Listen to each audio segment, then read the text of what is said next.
Hello guys, in this short and basic video today I will show you how to remove and delete all formulas keeping values using the shortcut.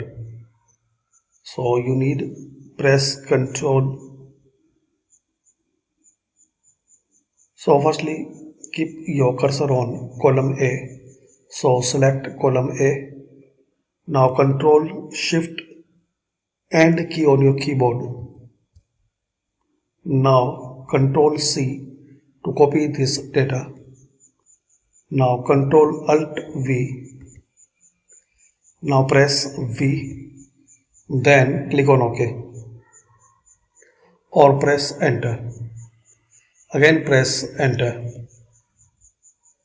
So this is the shortcut guys to remove all formulas in just few clicks, keeping the content, keeping the values. Thanks for watching. Comment this video useful for you.